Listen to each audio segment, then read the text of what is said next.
नमस्कार, स्वागत है आपका मुनाफे की मंडी में, जहां हम आपको कमोडिटी मार्केट की तमाम खबरों के साथ बेहतरीन ट्रेडिंग कॉल्स भी लेकर आते हैं। सबसे पहले आपको अपने मेहमानों से परिचय करवा दें। हमारे साथ 3 मेहमान हैं। अनुज गुप्ता हैं IIFL सिक्योरिटी से, रविंद्र राव हैं कोटक सिक्योरिटी से और बिटपर मजूमदार हैं bmazumdar.com से। आप तीनों मेहमानों का स्वागत है। चलिए फटाफट से टॉप 10 खबरें भी आपको बता देते हैं। गोल्ड और सिल्वर की अगर बात करें तो यहाँ पर मुनाफा वसूली दिख रही है। शुक्रवार को जो गिरावट दिखी थी वो आज के सत्र में भी कंटिन्यू होती दिख रही है। सोना 59,800 के नीचे और चांदी 74,300 रुपए के नीचे कारोबार कर रही है। हफ्ते भर में कच्चा तेल 5% से ज्यादा टूट गया। आज ब्रेंट क्रूड का भाव $81 के नीचे है। नेचुरल गैस स्टोरेज बढ़ने से दबाव बढ़ा है। MCX पर 198 रुपए के नीचे नेचुरल गैस का वायदा ट्रेड कर रहा है। कॉपर 760 रुपए के नीचे है। चीन में रिफाइंड उत्पादन, जो कॉपर का रिफाइंड उत्पादन है, रिफाइंड प्रोडक्ट का जो उत्पादन है वो रिकॉर्ड हाई पर है, उससे भी दबाव यहाँ पर दिख रहा है। एग्री मार्केट की बात कर लेते हैं। ग्वारसीड और ग्वारगम यहाँ पर आधे से 0.5% तक की नरमी दिख रही है। 5,550 के आसपास ग्वारसीड और ग्वारगम 11,200 के आसपास ट्रेड कर रहा है। जीरे की बात करें तो यहाँ पर भी मुनाफा वसूली दिख रही है। 1% के आसपास की गिरावट आज के सत्र में दिख रही है। 40,500 रुपए के नीचे जीरा का वायदा। धनिया तेजी नहीं लौट रही है, लगातार दबाव का रुख है। आज हल्की गिरावट है 6,400 के आसपास। हल्दी की बात करें, यहां पर भी दबाव ही है 6,700 रुपए के आसपास। तो ये कुछ वायदा बाजार के लिए आपके लिए अपडेट है। लेकिन चलिए गोल्ड सिल्वर की बात कर लेते हैं कि ये मुनाफा वसूली कहां तक जाएगी। बिटपन, सबसे पहला सवाल आपसे होगा, ट्रेडर्स के लिए क्या सलाह देंगे? गोल्ड और सिल्वर में क्या करना चाहिए उनको? इंट्राडे पर्सपेक्टिव से देखते हैं तो गोल्ड में थोड़ा सा दबाव लग रहा है। ट्रेंड तो बुलिश में ही है, लेकिन इंट्राडे पर्सपेक्टिव से लग रहा है कि थोड़ा सा दबाव है। और ये 1970 का जो एक सपोर्ट बनाया मार्केट ने, शायद वहां पे रिटेस्ट कर सकता है या इसको ब्रेक भी करने के लिए कोशिश कर सकता है। लेकिन ये मान के चलिए फिलहाल मार्केट थोड़ा म्यूटेड ही रहेगा अभी। आज के हिसाब से अगर मैं गोल्ड में देखता हूँ तो MCX का गोल्ड 60,200 के आसपास मेरे हिसाब से इंट्राडे के पर्सपेक्टिव से सेल हो सकता है। 60,600 का एक स्टॉप लॉस बनेगा एंड 59,500 टू 59,600 ये भी रेंज तक आप लोग ले सकते हैं टारगेट इंट्राडे के लिए।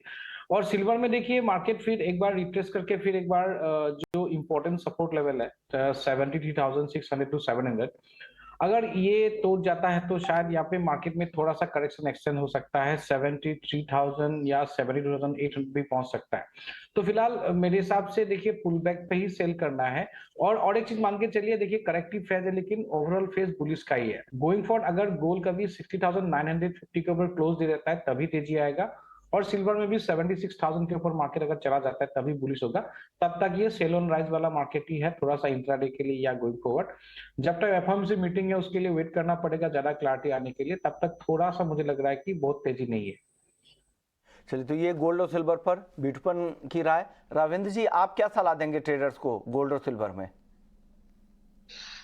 मेरे हिसाब से गोल्ड सिल्वर में एक छोटा सा पुल बैक पॉसिबल है, क्योंकि लास्ट 1-2 वीक से हम देख रहे हैं कि थोड़ा सा गोल्ड सिल्वर में एक प्रेशर बना हुआ है।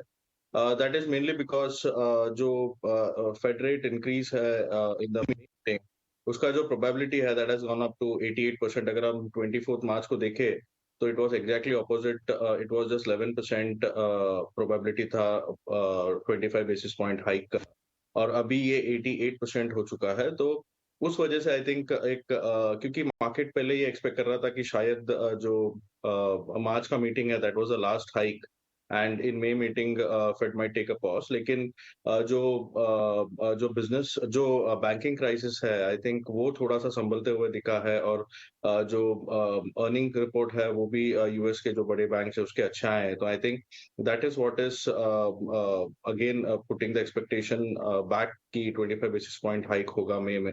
तो उस वजह से गोल्ड सिल्वर में एक पुल बैक है, लेकिन मेरे हिसाब से ज्यादा नीचे नहीं लगता सिल्वर में। अगर ओवरऑल देखें तो 73,000 72,500 आई थिंक एक अच्छा बाइंग लेवल होगा, जो कि पिछला रेजिस्टेंस था वो अभी सपोर्ट बन चुका है। और गोल्ड में भी $1974 पर ट्रॉय ऑन्स का कॉमेक्स पर एक अच्छा सपोर्ट है। अगर वो ब्रीच हो जाता है तो फिर I am seeing it further down towards 1950 $1945। अगर वो ब्रीच नहीं होता है तो फिर I think it might take support और एक बाउंस बैक आ सकता है। में US GDP data, bank of Japan का मॉनेटरी पॉलिसी मीटिंग और जो पीसीई इंडेक्स है यूएस से वो आएगा, तो I think that will be very very crucial. उसके उसके ऊपर थोड़ा सा मोमेंटम आ सकता है, लेकिन इंट्राडे पर्सपेक्टिव से आई थिंक गोल्ड सिल्वर दोनों में ही एक दबाव बन सकता है। गोल्ड में अराउंड 59,600 तक के लेवल्स पॉसिबल है, और सिल्वर की बात करें तो 73,600 तक आने के चांसेस है। तो I think sell on rallies should be the strategy gold silver दोनों में ही फ्रॉम इंट्राडे पर्सपेक्टिव। क्या अनुज जी आपका व्यू गोल्ड सिल्वर पर? Vishnu ji good morning. देखिए, अगर हम मोमेंटम वाइज देखें तो गोल्ड कहीं ना कहीं एक साइडवेज ट्रेंड में ट्रेड करता हुआ दिख रहा है। हालांकि अगर आप इसको कंपेयर करेंगे सिल्वर के मुकाबले तो थोड़ा सा एक साइडवेज ट्रेंड में है। तो यहाँ पर जो स्ट्रेटेजी वाइज मेरे हिसाब से जो है मार्केट थोड़ा सा एक साइडवेज रहेगा। हालांकि कोई इंपॉर्टेंट डेटा अभी तो नहीं है आज के ट्रेडिंग सेशन में। तो यहाँ पर अगर आप इंटरनेशनली देखेंगे तो करीबन $1980 के आसपास गोल्ड चल रहा है, और करीबन 59,800 के आसपास यहाँ पे एमसीएक्स में गोल्ड है। तो कहीं ना कहीं सपोर्ट जोन के आसपास है। और जिस तरीके से यूएस डॉलर इंडेक्स 102 के नीचे ट्रेड कर रहा है, तो मुझे लगता है कि मार्केट साइडवेज रहेगा। तो यहाँ पर गोल्ड मुझे लगता है कि बाय ऑन डिप्स की स्ट्रेटेजी गोल्ड में देखने को मिल सकती है।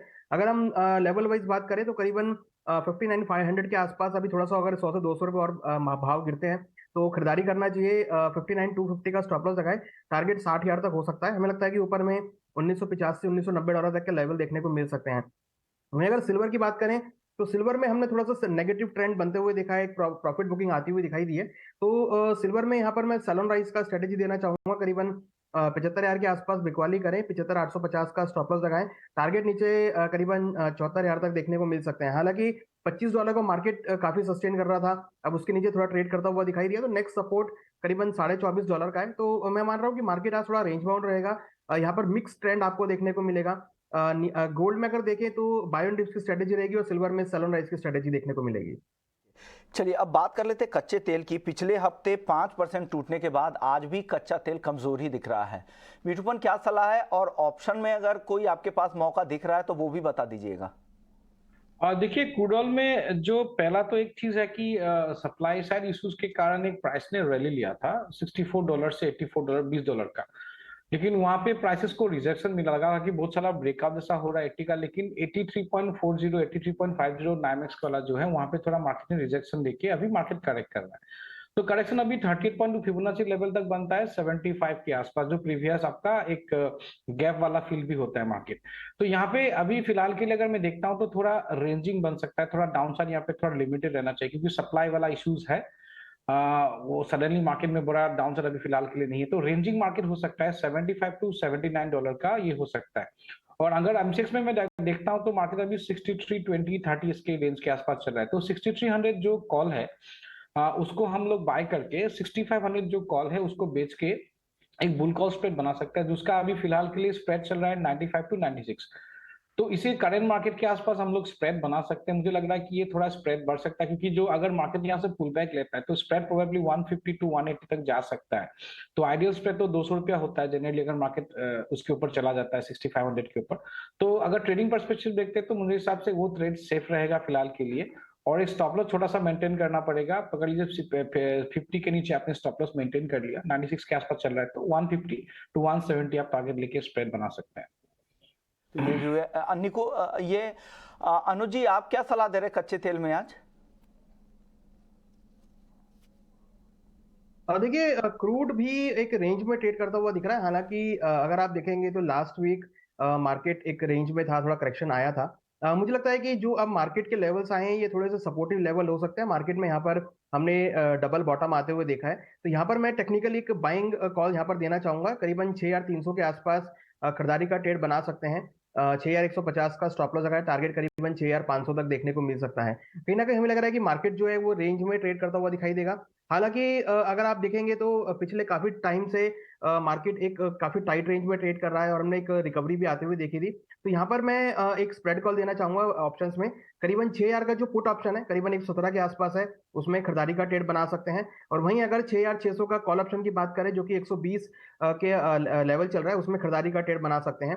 दोनों का अगर प्रीमियम देखें तो करीबन 137 रुपए के आसपास का, 237 रुपए के आसपास का प्रीमियम बैठ रहा है। मुझे लगता है कि यहाँ पे दोनों में खरीदारी का ट्रेड बना सकते हैं कॉल और पुट में। और मुझे लग रहा है कि जल्दी ही इसका जो प्रीमियम है वो 300 तक जा सकता है।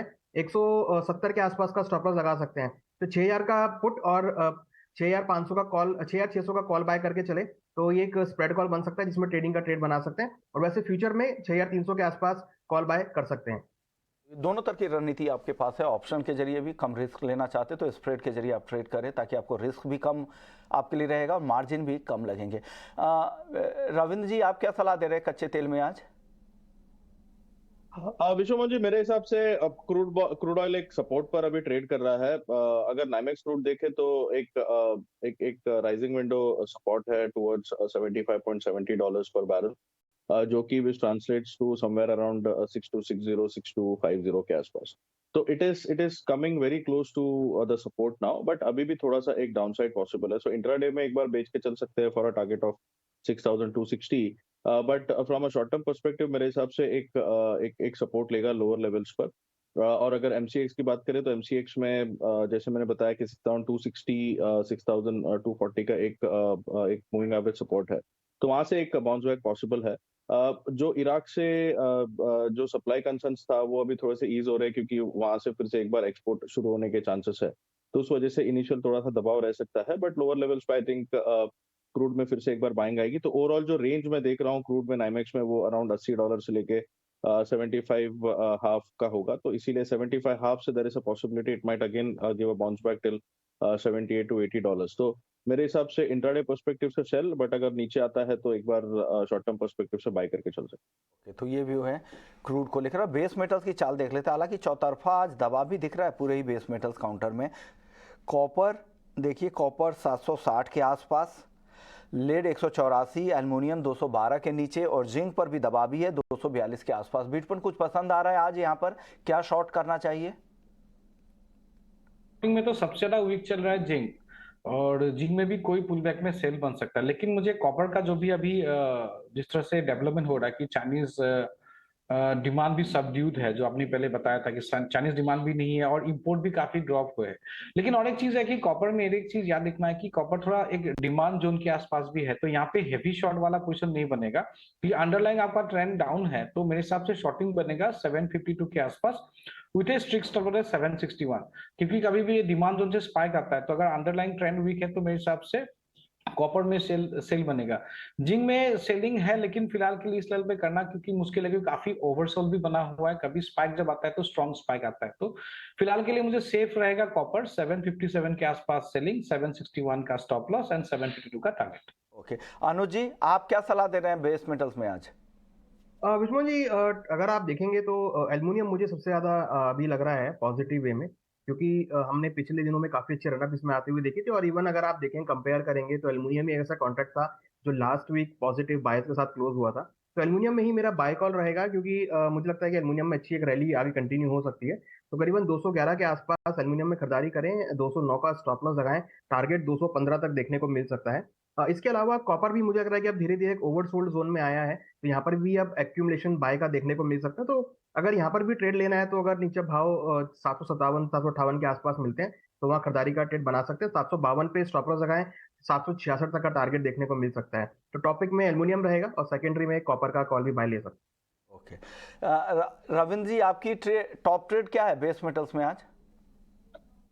वेल, हमें भी लगता है कि तीनों लाइक कॉपर, जिंक और एल्यूमिनियम जो कि एक्टिव कॉन्ट्रैक्ट्स है, इसमें से अगर तीनों में कंपेयर करें तो एल्यूमिनियम में थोड़ा सा एक स्ट्रेंथ दिख रहा है। Now this is mainly because जो चाइना में यूनान प्रोविंस है, वहाँ पे फिर से एक बार पावर रैशनिंग का स्टोरी शुरू हुआ है, तो I think that is supporting the prices. तो उसके चलते एल्यूमिनियम में 215 216 तक के लेवल्स आने के चांसेस है। चार्टिकली भी अगर देखें तो एक अच्छा फॉलिंग ट्रेंड लाइन ब्रेक है, और ये एग्जैक्टली वहां पे थ्रो बैक हुआ है सपोर्ट पे, और वहां से फिर से ये ऊपर जाने का कोशिश कर रहा है। तो मेरे हिसाब से अच्छा बाइंग जोन है 211 211.50, और जो इसका स्टॉप लॉस होना चाहिए वो 210 के आसपास होना चाहिए। टारगेट 215 तक ले सकते हैं। कॉपर में आई think it is still range bound trade. जो नेक्स्ट मंथ कॉन्ट्रैक्ट है उसमें 757 756 का एक सपोर्ट रहेगा।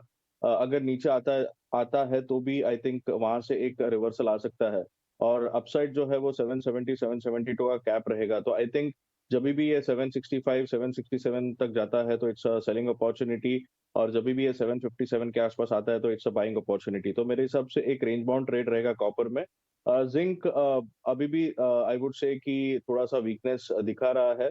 जिंक में जब भी 238 235 का लेवल आता है, I think it's a very good short term by. वहां से हम एक अच्छा खासा बाउंस बैक देख सकते हैं।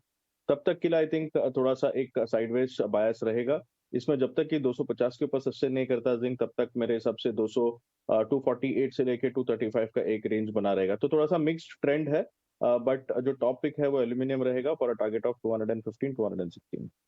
है बेस मेटल्स को लेकर। फटाफट से अनुज जी, मैं स्पाइसेस पे बता दीजिए क्या करना चाहिए। आज तीनों ही काउंटर में गिरावट दिख रही है। स्पाइसेस में आप देखेंगे तो एक रेंज बाउंड मोमेंटम देखने को मिला है। हालांकि थोड़ा सा सेलिंग प्रेशर हफ्ते के स्टार्टिंग में देखा गया है, बट मुझे लगता है कि जिस तरीके से लास्ट वीक में कंसोलिडेशन हमने देखा था, तो मार्केट इस हफ्ते भी थोड़ा सा कंसोलिडेशन रहेगा। मेरा व्यू यहाँ पर अगर आप बात करें जीरा की, तो थोड़ा सा साइडवेज टू पॉजिटिव हो सकता है। तो यहाँ पे डिप में खरीदारी करना चाहिए। 40,000 के आसपास मिले तो खरीदारी करें। 39,450 का स्टॉप लॉस है। टारगेट करीबन 41,000 तक देखने को मिल सकता है। टर्मरिक में भी मुझे लगता है कि 6,650 के आसपास के लेवल्स मिले तो खरीदारी करें। 6,500 का स्टॉप लॉस है। टारगेट करीबन 6,900 तक। और कोरिएंडर भी मुझे लगता है कि कहीं ना कहीं थोड़ा कंसोलिडेट हुआ है यहाँ पर, तो यहाँ पर भी डिप अगर मिलता है 6,350 तक, तो खरीदारी का ट्रेड बना सकते हैं। 6,200 पे स्टॉप लॉस है। टारगेट 6,600 तक हो सकता है। तो तीनों ही मसालों में थोड़ा वेट करें, डिप मिले तो खरीदारी का ट्रेड बना सकते हैं। में खरीदारी की सलाह तीनों ही मसालों को लेकर। लेकिन आपको अब बता दें कि शुगर एक्सपोर्ट के लिए दूसरा कोटा नहीं जारी किया जाएगा। इसका अनुमान फिलहाल तो नहीं दिख रहा है। कल मैंने वाणिज्य मंत्री पीयूष गोयल साहब से ये सवाल किया था, एक इवेंट में वो आए हुए थे, उनसे सवाल पूछा क्या सेकेंड कोटा क्या शुगर एक्सपोर्ट का जारी किया जाएगा। उस पर उन्होंने क्या कहा, आइए सुन लेते हैं। शुगर एक्सपोर्ट को लेकर सर क्या कहेंगे, क्या कोटा सेकंड कोटा जारी? शुगर में अभी कोई नया कोटा इशू करने की संभावना नहीं है। यानी जो पहला कोटा सरकार की तरफ से 61 लाख टन का जारी किया गया था मई तक के लिए, हालांकि वो कोटा एक्सपोर्ट के पूरे कॉन्ट्रैक्ट तकरीबन हो भी चुके हैं। अब सेकेंड कोटे की उम्मीद कर रहे थे, क्योंकि इंटरनेशनल मार्केट में शुगर के प्राइसेस काफ़ी ज़्यादा थे, तो लग रहा था कि सेकेंड अगर कोटा आएगा तो उससे यहाँ के मिलों को फ़ायदा होगा। लेकिन जिस तरह की घरेलू डिमांड है और उत्पादन लगातार कम होने का अनुमान है, ऐसे में वाणिज्य मंत्री ने साफ कर दिया है कि दूसरा कोटा नहीं जारी किया जाएगा। तो अनुज गुप्ता जी बने हुए हैं। सबसे पहले अब बात करेंगे इसबगोल की, क्योंकि इसबगोल का वायदा हाल ही में लॉन्च हुआ है, 19 तारीख को इस महीने लॉन्च हुआ है। क्या इस वायदा जो इसबगोल का जो कॉन्ट्रैक्ट होता है या इसबगोल की जो खेती होती है, इसके बारे में तमाम बारीकियां आपको बताएंगे कि कैसे इस कॉन्ट्रैक्ट का जो नया लॉन्च हुए जो ये वायदा कॉन्ट्रैक्ट है, इसका कैसे आप फ़ायदा उठा सकते हैं, कैसे कारोबारी रिस्क को आप कम कर सकते हैं, प्राइस में जो उतार चढ़ाव की जो आशंका बनी रहती है उस रिस्क को कैसे कम कर सकते हैं। अनुज गुप्ता जी से तमाम सवाल जवाब करेंगे। अनुज जी, सबसे पहले बताइए कि किन किन खबरों का असर इसबगोल पर पड़ता है, इसके प्राइसेस पे पड़ते हैं। ये इसबगोल एक ऐसी कमोडिटी है जो कि साइंटिफिक पैरामीटर पे काफ़ी यूजफुल है। और सबसे बड़ी बात क्या है कि इस कमोडिटी का जो यूसेज है वो मेडिसिन कंपनीज काफ़ी यूज़ करती हैं। और सबसे बड़ी बात, इसका जो सबसे बड़ा जो जिसको हम एक्सपोर्ट करते हैं, इंपोर्टर जो है वो यूएस है, जो कि करीबन पूरा 85% के आसपास वो हमसे माल लेता है। वहीं इंडिया जो है सबसे बड़ा प्रोड्यूसर है, जिसको जो कि करीबन पूरे वर्ल्ड का 85% जो है यहाँ पर प्रोड्यूस करता है। जैसे हम ग्वार को ट्रैक करते हैं, जो कि सबसे ज्यादा ग्वार गम को, वैसे ही इसबगोल है जो कि सबसे ज्यादा इंडिया में होता है, करीबन 85% इंडिया के अंदर होता है। और इंडिया ही सबसे ज्यादा एक्सपोर्ट करता है, ऑलमोस्ट 85% जो है वो एक्सपोर्ट भी हम करते हैं, जो कि सबसे ज्यादा यूएस के पास जाता है। तो इस खबर का असर अगर हम देखें तो डोमेस्टिक के साथ साथ इंटरनेशनल डिमांड जो है वो यहाँ पे सबसे ज्यादा रोल प्ले करती है। और सबसे बड़ी बात क्या है कि इसका जो प्राइस होता है उसके पीछे भी कोई ऐसी कोई मॉनिटरी कोई नहीं है। इसमें जो प्राइस है वो टोटली प्योरली डिमांड सप्लाई के ऊपर डिपेंड होता है, जो कि किसान इसको डिसाइड करते हैं कैसी पैदावार हुई है, कैसी डिमांड है, कैसी सप्लाई है। तो कहीं ना कहीं एक ऐसी कमोडिटी है ये जो एग्रीकल्चर में एक इंटरनेशनल अपना प्रेजेंस रखती है और मेडिसिन प्रेजेंस भी है। तो कहीं ना कहीं जो डिमांड साइड है वो काफी स्ट्रांग है, जिसकी वजह से हम इसके प्राइस के अंदर एक अच्छा खासा मोमेंटम देखते हैं। अगला मेरा सवाल आपने तो अच्छे तरीके से समझा दिया था कि किन किन खबरों का असर यहाँ पर इसबगोल कीमतों पर बढ़ सकता है। लेकिन अब मेरा अगला सवाल होगा कि क्या ये जो वायदा कॉन्ट्रैक्ट है एनसीडीएक्स पर इसबगोल का, इस कॉन्ट्रैक्ट की मदद से कैसे जो बायर सेलर हो या जो भी हेजर्स हो या इंडस्ट्री हो, किसान हो, कैसे इस टूल्स का इस्तेमाल करके अपने रिस्क को कम कर सकते हैं और कैसे इस टूल्स का इस्तेमाल किया जाए, उनके लिए क्या गोल्डन टिप्स होंगे आपकी तरफ से? देखिए जैसा कि हम देख रहे हैं कि भारत के अंदर गुजरात, राजस्थान, मध्य प्रदेश और कुछ पार्ट आपका जो हरियाणा का है वो इसके प्रोडक्शन में है। तो जो और जनरली ये जो बेल्ट है यहाँ पर हम काफ़ी सारी एग्रीकल्चर कमोडिटी देखते हैं। दूसरी बड़ी बात इसमें काफ़ी एमएनसीज हैं जो इसको एक्सपोर्ट करती हैं, काफ़ी मेडिकल कंपनीज हैं, साइंटिफिक कंपनीज हैं जो इसको यूसेज करती हैं। तो ये सभी कंपनीज के लिए, सभी किसानों के लिए जो ईसब-गोल्ड में ट्रेड करते हैं उनके लिए काफ़ी अच्छी अपॉर्चुनिटी है जिसको यहाँ पर वो हेजिंग के लिए यूज़ कर सकते हैं। हमने पिछले कुछ दिनों में देखा है कि ये जो कॉन्ट्रैक्ट था करीबन 23,000 के आसपास ये लॉन्च हुआ था और अभी रिसेंटली 25,700 26,000 तक के लेवल इसमें हमने आते हुए देखे हैं। तो करीबन 4 से 5 ट्रेडिंग सेशन में इसमें काफ़ी अच्छा वॉल्यूम हमने आते हुए देखा है। ओआई अगर देखें तो 150 प्लस के आसपास का ओआई यहाँ पर बनता हुआ दिखाई दिया है। तो मोमेंटम वाइज काफ़ी स्ट्रॉन्ग है। तो जहाँ तक सवाल है प्राइस रिस्क का, क्योंकि ये कमोडिटी इंटरनेशनल न्यूज़ ड्रिवन है, तो यहाँ पर आपको फ्लक्चुएशन अच्छी देखने को मिलेगी। तो यहाँ पर हम हेजिंग के तौर पर अपने जो किसान लोग हैं या फिर जो कंपनीज जो एक्सपोर्ट करती हैं या फिर जो मेडिकल कंपनीज हैं वो उसको यूसेज करती हैं तो वो इसको अपने को हेज कर सकती हैं। तो एनसीडीएक्स के अंदर ये कॉन्ट्रैक्ट अवेलेबल है जिसमें मिनिमम जो क्वांटिटी 3 मीट्रिक टन की है उसके अकॉर्डिंग अपनी पोजीशन को हेज कर सकते हैं। सपोज कीजिए अगर किसी को लगता है कि इसका प्राइस जो है